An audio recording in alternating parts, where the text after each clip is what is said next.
Bonjour à tous et bienvenue sur le French Podcast. Je suis Charline, ravie comme toujours de vous retrouver et je suis accompagnée de... Emmanuel, salut à tous. Alors aujourd'hui, Charline, on essaie de percer le mystère du français des natifs. Ce fameux moment où, même avec un bon niveau, tout part en cacahuète et on pige plus rien, hein? Ah oui, complètement. Je me souviens du jour où j'ai cru que grave voulait juste dire grave, sérieux, tu vois. Et en fait, pas du tout. Je crois qu'un Parisien m'a lancé un c'est grave stylé et j'ai cru qu'il parlait d'un enterrement ou je sais pas quoi. Mais c'est clair, on se fait toujours piéger. Du coup, aujourd'hui, on va tout décortiquer. Ou au moins essayer, hein. Pourquoi c'est si compliqué comprendre les natifs en France? Alors déjà, l'argot, c'est tout le temps. Dans la rue, au boulot, en famille. Genre, c'est ouf. Ou t'inquiète. Il y a des gens qui les lâchent toutes les 2 phrases. Franchement, oui. Et puis j'ai remarqué que les expressions changent vraiment vite. T'inquiète, ça fait cool, mais parfois t'as des trucs comme « vas-y » qui veulent tout dire. Mais à ton avis, il faut les apprendre à fond ou juste les reconnaître, Emmanuel?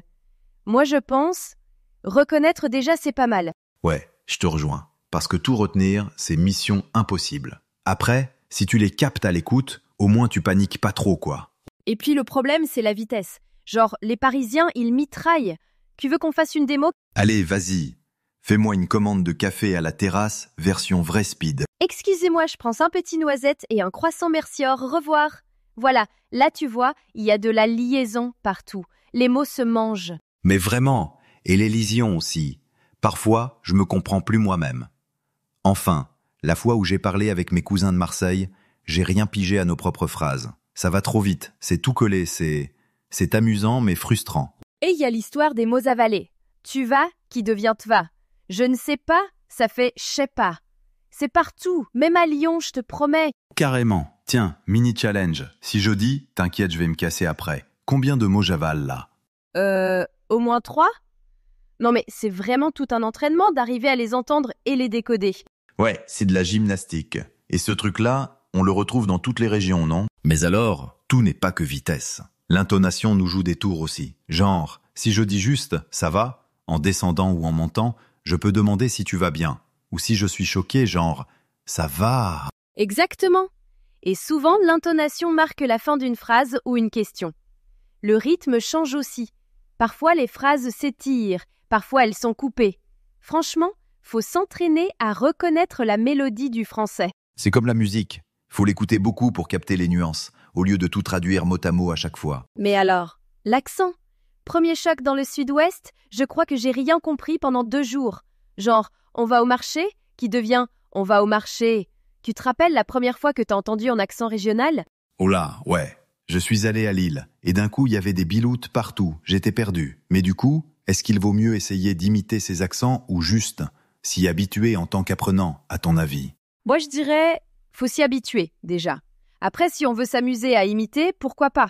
Mais le but, c'est de comprendre le sens, hein. Mais tu sais, parfois le contexte aide à mort. La première fois que quelqu'un m'a dit « t'as la pêche », tout le monde souriait. Alors j'ai deviné que c'était positif. Et toi, t'as déjà compris un mot juste grâce à la situation? Souvent, je me souviens, il y avait une mamie au marché, elle m'a dit « prends ton cabas ». Je savais pas ce que c'était, mais comme tout le monde sortait son sac, j'ai pigé. Pour vous qui écoutez, est-ce que ça vous est arrivé? Bon, à part être lancé dans le bain, les outils ça aide. Franchement, les applis comme Tandem, les podcasts de natifs, les séries françaises, même Netflix avec sous-titres, ça sauve. Mon conseil perso, c'est YouTube en version ralentir vidéo. C'est un peu marrant, mais on comprend tout d'un coup. Et puis honnêtement, rien de tel que de se balader dans un quartier, juste écouter les gens parler. Mais oui, le français brut, c'est là qu'on entend toutes les nuances et même les petits défauts de langage. C'est super utile. Mais alors, la pratique, c'est primordial. Vous pouvez trouver des partenaires natifs facilement en ligne, franchement. Il y a des groupes, forums, même des apéros virtuels. Je me rappelle de mon premier tandem linguistique. La fille voulait pratiquer l'anglais, mais en fait, elle parlait mieux que moi. Mais on a bien rigolé sur nos accents pourris. Donc, faut pas avoir peur de se tromper. Exactement. Mieux vaut parler même plein d'erreurs que rester bloqué. L'important, c'est de se lancer. Alors, ce qu'on retient, c'est que, c'est normal. Si au début on ne comprend pas tout, il faut du temps, vraiment. Oui, Chaque conversation est une victoire. Même si vous captez juste 3 mots et un « grave » au début, c'est déjà top. Tiens, t'es prête pour un dernier mini-jeu ? Allez, vas-y. Alors, poser un lapin, ça veut dire quoi ? Je vous laisse deviner et on en reparle la prochaine fois. Justement, l'immersion. C'est vraiment hyper efficace. Si vous pouvez participer à des événements locaux ou rencontres linguistiques, allez-y. Même en ligne, il y a plein de pratiques, genre sur Meetup ou Tandem. Mais oui, et puis un autre truc qui m'aide vraiment, s'enregistrer soi-même. Tu te mets à parler ou tu répètes une expression entendue. Après, tu réécoutes et tu te rends compte si le rythme ou l'intonation, si ça colle ou pas. Pour s'habituer au vrai français, rien de mieux que les podcasts et vidéos, version authentique. Intégrez-les à votre routine, ça change tout.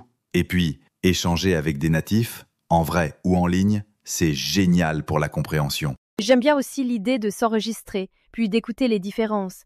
On réalise souvent qu'il y a des sons qu'on n'entendait même pas avant. Pour percer vraiment les secrets du français, il faut passer par la culture. Films, musique, lecture, ça donne plein d'explications sur les références et les expressions bizarres selon les régions. Oui, et participer à des petits événements locaux, même un atelier crêpes. Tu récoltes des notes, de l'intonation, parfois même des accents improbables. Ça affine l'oreille, franchement. Un truc que je conseille, c'est d'écoute active. Essayez d'écouter des podcasts français, mais pour comprendre le sens global, sans vouloir tout traduire dans la tête. Parfois, deviner le sens avant d'entendre la suite, c'est vraiment un bon exercice. Oui, et transcrire des petits extraits aussi. Notez les rythmes, l'intonation, les mots familiers. Ça aide à suivre les conversations rapides, même quand ça fuse. En fait, s'immerger dans la culture, c'est double effet. Tu te colles à la vraie vie et tu captes mieux les expressions moins scolaires. Et puis tenir un petit journal des mots ou accents entendus, ça booste la compréhension. Carrément. En notant ce que t'entends, t'as ton dico perso. C'est presque addictif. Refaire les dialogues de films ou de séries, c'est pas juste fun, c'est efficace. Et puis, tu réalises qu'il y a autant d'accents différents que de régions. Et ça peut faire peur, mais avec un peu d'écoute, on finit par distinguer ce qui revient tout le temps. Et là, ça devient beaucoup plus facile. Je le redis, mais écouter des dialogues en français, même vite fait, va vraiment entraîner l'oreille. Essayer de deviner ce qui se dit, c'est top. Transcrire aussi, ça oblige à décoder chaque petit truc, genre les E ou les contractions, tout ce qui rend le français réel. Et puis, faut guetter les gestes, l'ambiance autour. Parfois, ce sont ces détails qui aident à comprendre ce qui nous échappe à l'oral. S'adapter, c'est aussi s'ouvrir aux autres cultures régionales. Parfois, les mots changent, les références aussi. Lire un livre d'une région ou écouter de la musique locale, ça élargit le champ. Ouais, et en atelier ou sortie, même si tu captes pas tout au début, tu vis la langue. Garde un carnet pour noter ce qui t'a surpris ou ce que t'as aimé dans le parler local. C'est super utile. Pour progresser, faut varier. Podcast sous-titré, vidéo réelle, rencontre en vrai. Enregistrer sa propre voix et comparer, c'est un peu bizarre au début, mais ultra formateur pour l'intonation et le rythme. Ouais, on se rend compte qu'on avale ou on rallonge des syllabes aussi. Et en échange linguistique, même à distance, c'est concret tout de suite. Alors, c'est normal de pas tout piger. Faut rester zen et demander à reformuler, sans complexe. Noter les mots qui coincent et les retravailler, c'est vraiment comme ça qu'on progresse. Ouais, et se donner des mini-défis, genre une nouvelle expression par semaine, ça garde motivé. Et puis, chaque erreur, c'est une occasion de rigoler plus tard. On va pas se mentir. Petit conseil, écoutez du français sans sous-titres. Même si vous décrochez parfois, vous allez choper la vraie musicalité de la langue, les inflexions, les pauses. Et essayez de répéter à l'oral, même tout seul. Après, comparez avec l'original. On entend souvent où ça cloche, et même les natifs se trompent parfois. Pour être prêt en vrai, simulez des conversations de la vraie vie, genre poser une question dans une boulangerie. Enregistrez-vous, c'est pas si bizarre, on vous assure. Et entraînez-vous à saisir le sens global sans tout traduire. Lâchez les sous-titres de temps en temps, ça fait peur, mais c'est hyper efficace. Si ça bloque, remerciez toujours votre interlocuteur. Et osez demander des reformulations. Les gens aiment aider, souvent ça détend l'atmosphère, au lieu de paniquer tout seul devant un accent chelou. Gardez trace des expressions qui coincent, traquez-les et surtout, savourez chaque progrès, même minuscule. Ça compte. Créer une routine, c'est pas mal. Même 10 minutes par jour de podcast authentique ou mater un truc en français avant de dormir, ça change la donne. Oui, et participer régulièrement à des échanges linguistiques. Les erreurs, c'est la vie. Tenez un journal d'écoute. On se rend compte d'énormes progrès avec le temps. En vrai, Les vidéos, les podcasts, les films, si vous les écoutez sans sous-titres, ça muscle l'oreille. Après la transcription, c'est un peu galère, mais ça fait progresser vite. Et mettre tout ça en pratique avec des natifs, c'est là que le déclic se fait. Pensez-y, l'objectif, c'est la vraie compréhension, pas la perfection. Bon, Charline, je sais pas pour toi, mais je trouve qu'on a bien arrosé toutes ces astuces aujourd'hui. Je pense qu'on n'a jamais autant parlé du mot « grave » dans un épisode. Assez clair. On espère surtout que vous repartez motivés et rassurés. Comprendre les natifs, c'est possible, mais ça prend du temps. Allez, gardez courage, on se retrouve très vite pour de nouveaux épisodes avec d'autres anecdotes.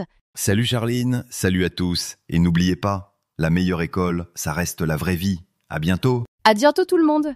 Merci d'avoir partagé ce moment avec nous et grave bonne chance. Écoute la deuxième partie de podcast Vous est-il déjà français. arrivé de, mettons, lire une expression comme « poser un lapin » puis de vous dire mais qu'est-ce qu'un lapin vient faire là-dedans? Ou de réaliser à quel point une image, juste une photo, peut changer complètement comment on comprend une conversation. Ah oui, c'est vrai que la langue française est pleine de ces petites surprises, hein? Souvent, on pense que c'est juste des détails, tu sais, une expression colorée, une image, mais en fait, ça peut vraiment faire toute la différence quand on apprend, surtout le français. Tout à fait. Puis c'est justement de ça qu'on jase aujourd'hui. Comment on peut faire pour mieux maîtriser le français langue étrangère, le fameux FLE? On va regarder deux défis assez connus. Primo, comprendre ces expressions idiomatiques-là, celles qui ne veulent pas dire ce que les mots disent. Ouais, celle qui défie la logique directe. Exact. Et secondo, améliorer la compréhension orale. Tu sais, l'art de comprendre ce qu'on entend là, live. Puis pour nous aider à y voir clair, on a trouvé deux recherches universitaires vraiment intéressantes. La première, elle vient de l'Université de Tartu en Estonie. Elle regarde comment enseigner les expressions idiomatiques françaises à des Estoniens. Imagine le défi culturel. Ah ouais, quand même. Et la deuxième recherche, elle nous amène en Algérie, à l'Université 8 mai 1945, Guelmant. Eux, ils ont regardé l'impact des images sur la compréhension orale, chez des jeunes, là, des élèves de 4e année primaire. C'est ça. Deux pays, deux types d'apprenants bien différents, mais au fond, le même but.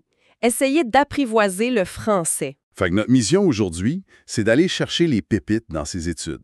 Comprendre c'est quoi les blocages avec les subtilités de la langue, comme les idiomes, puis avec l'écoute. Mais surtout, trouver des stratégies, des pistes concrètes qui fonctionnent, en s'inspirant de ce qui s'est fait en Estonie puis en Algérie, voir ce qu'on peut en tirer. Parfait. Alors on plonge direct dans le monde fascinant, puis des fois un peu mêlant, des expressions idiomatiques, avec le mémoire d'Elena Helm de Tartu.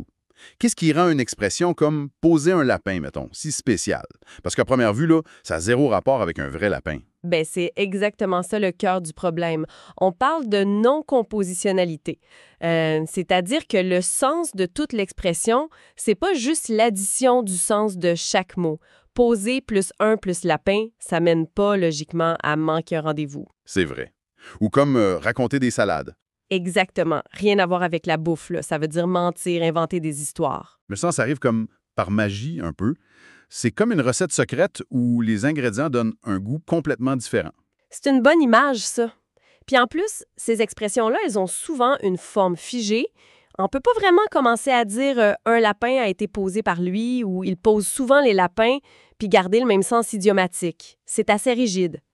Puis il y a tellement de mots pour décrire ça, hein? Phraséologie, idiotisme, locution figée. Ça montre juste que c'est un domaine riche mais complexe, là. Le mémoire d'Helm, il souligne quelques caractéristiques clés. Le fait qu'elles ont plusieurs mots, la polylexicalité, comme voir rouge, puis aussi cette affaire d'opacité.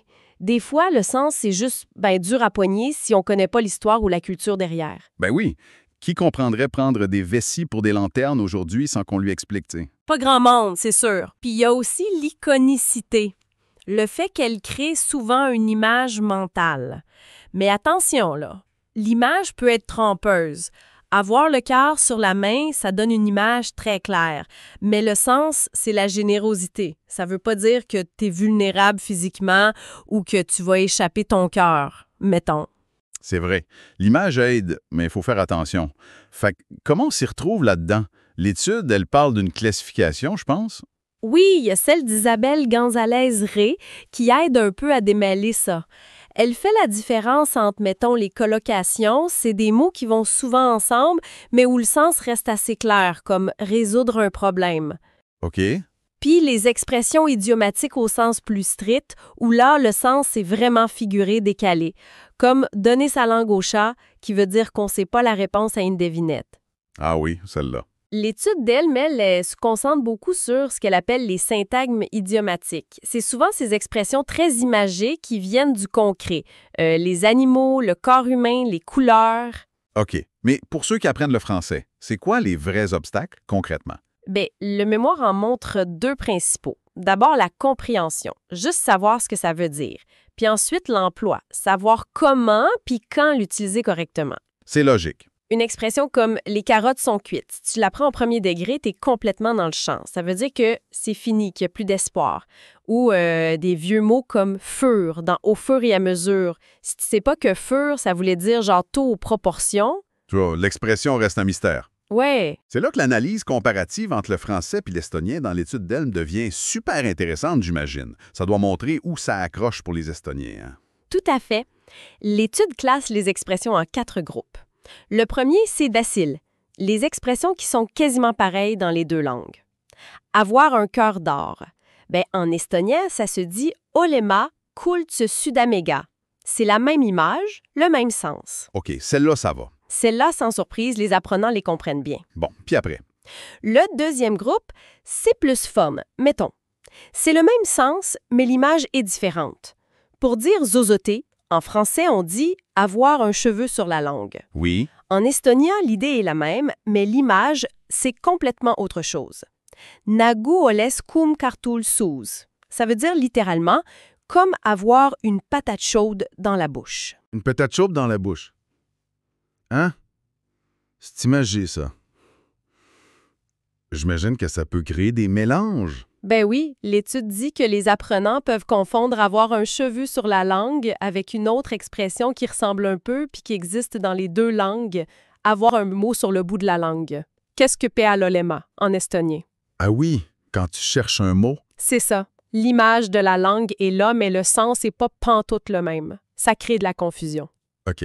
Le troisième groupe, là, c'est les expressions problématiques, les vrais pièges. C'est ça.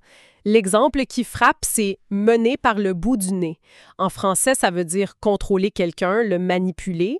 Mais en estonien, il y a une expression qui a exactement la même forme, « kedagini napidivedama ». Sauf que ça veut dire tromper quelqu'un, lui mentir. Ah ouais. Mauvais sens. C'est l'interférence typique de la langue maternelle. Ouf! Ça doit être frustrant de se faire prendre comme ça. Ben oui.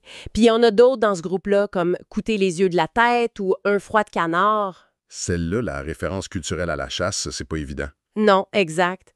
Ces expressions-là sont souvent soit pas connues, soit mal comprises par les apprenants estoniens qui ont été testés. Et le dernier groupe? C'est celles qui ont juste pas d'équivalent direct en estonien, comme notre fameux « donner sa langue au chat ». D'ailleurs, l'étude rappelle l'origine. Hein? Avant, c'était « jeter sa langue au chien ». C'était moins mignon. Moins sympa, ouais. D'autres exemples. À l'œil pour dire gratuit. Mettre les pieds dans le plat. Faire une gaffe. Ou revenir à ses moutons.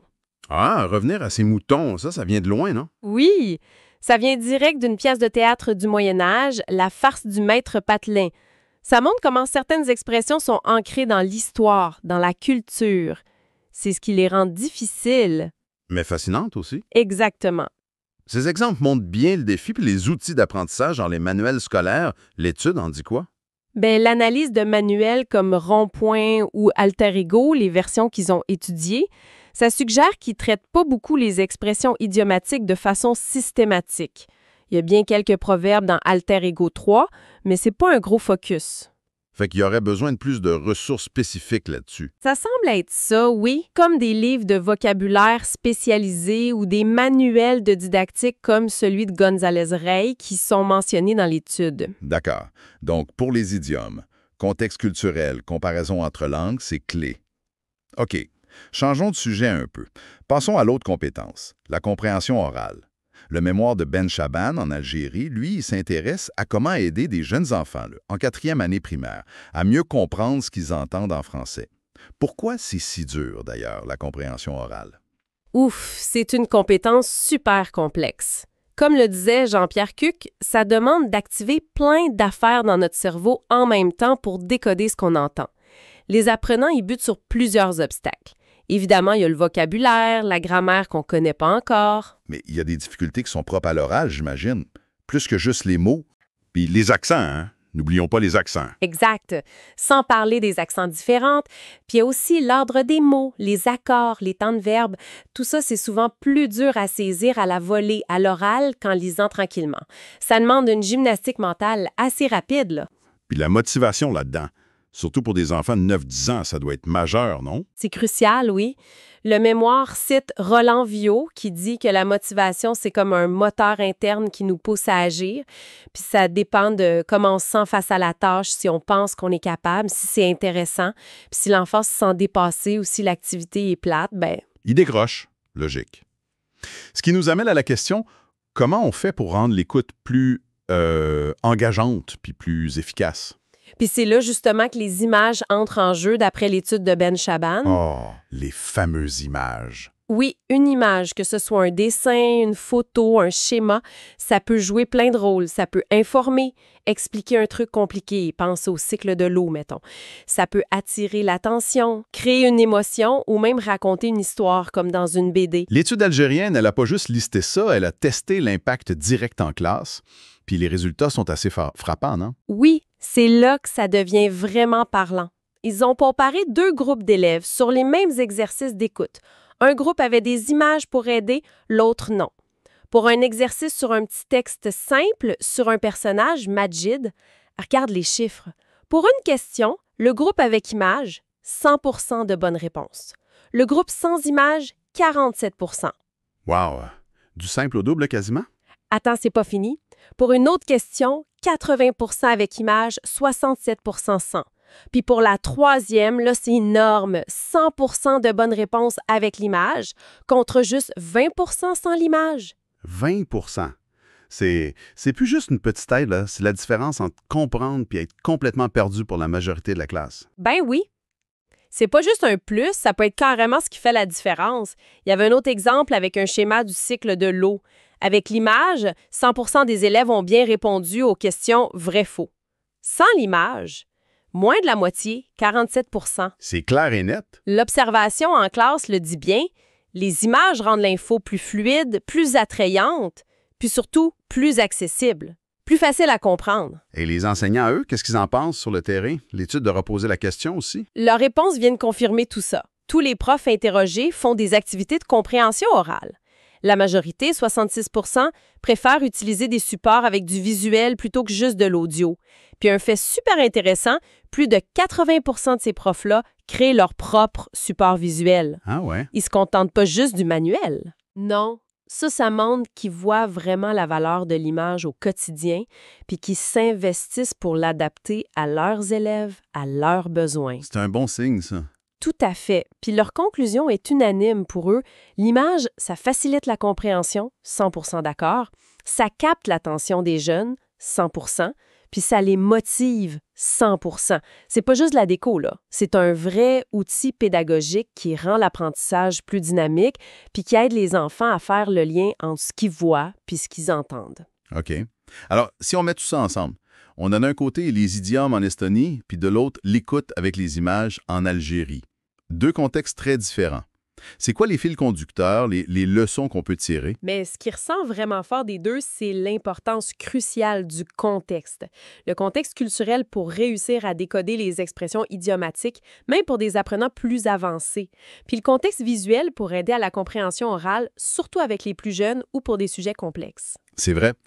Puis les 2 études montrent aussi, un peu en filigrane, que les manuels scolaires traditionnels ont peut-être leurs limites pour ces aspects-là, qu'il manque parfois de ressources adaptées ou engageantes. Exact. Puis on voit aussi le pouvoir de l'image, que ce soit l'image mentale, la métaphore dans les idiomes, ou l'image bien concrète sur la page ou à l'écran pour l'écoute. C'est fascinant quand on y pense. Oui. Le langage diurnaptique puis l'apprentissage visuel, ça repose tous les deux sur notre capacité à aller au-delà du sens littéral, à faire des liens, à interpréter. C'est une compétence super importante, puis ces études montrent qu'on peut activement aider les apprenants à la développer. OK. Résumons les stratégies gagnantes qui ressortent. Pour les idiomes, Comparer avec sa propre langue, ça aide à voir les pièges puis les ressemblances, explorer l'origine parfois si ça éclaire, puis surtout, les voir en contexte, pas juste en liste. C'est ça. Puis pour la compréhension orale, utiliser des aides visuelles claires, pertinentes, faire des activités interactives qui gardent les élèves actifs engagés, puis jamais, jamais sous-estimer l'importance de la motivation. Gardez ça le fun. Ce qui me marque le plus, moi, c'est que ça suggère qu'il suffit pas de juste dire la langue, de la présenter, faut la montrer, la mettre en scène, la contextualiser, que ce soit par une explication culturelle pour comprendre revenir à ses moutons, Ou par une image claire pour comprendre un dialogue sur le cycle de l'eau. exactement. Alors au final, qu'est-ce que ça veut dire tout ça? Apprendre une langue, c'est tellement plus que juste apprendre des mots puis des règles de grammaire par cœur, hein? Ben oui, c'est entrer dans une culture avec ses raccourcis, ses images, comme les idiomes. Puis c'est aussi entraîner son cerveau à traiter l'info vite puis bien, comme pour l'écoute. Et ces recherches nous montrent que des outils, parfois tout simples, comme une bonne image, peuvent vraiment servir de pont, aider les apprenants à traverser les bouts plus difficiles de ce chemin-là. Tout à fait. Puis elle souligne aussi la valeur d'avoir des supports variés, puis la créativité des enseignants qui n'hésitent pas à adapter ou à créer leurs propres outils pour répondre aux vrais besoins de leurs élèves. Ça rappelle que le savoir, c'est mieux quand c'est bien compris puis qu'on peut l'utiliser. Exact. Puis pour finir, une petite question pour la route. On a vu que plein d'expressions idiomatiques en français sont super visuelles, là. Avoir le cœur sur la main, marcher à pas de loup, voir 36 chandelles. C'est vrai? C'est vrai. Puis d'un autre côté, l'étude algérienne prouve que les images, ça marche du tonnerre pour la compréhension. Oui. Où veux-tu en venir? C'est intéressant. Donc, si on peut comprendre en images les termes polysémiques, comme on a vu selon le nom des élèves, on devrait aussi comprendre en images les expressions idiomatiques. Mais est-ce qu'on pourrait pas marier les deux encore plus directement? Est-ce que ce serait pertinent d'utiliser, mettons, des dessins, des illustrations simples, peut-être même des petites animations, pour enseigner les idiomes eux-mêmes, pour rendre leur sens figuré, qui est souvent abstrait, plus tangible? Plus facile à voir grâce à une image. Ah, intéressant comme idée. Utiliser l'image pour expliquer l'image mentale de l'idiome. Voilà. Une piste à explorer, peut-être?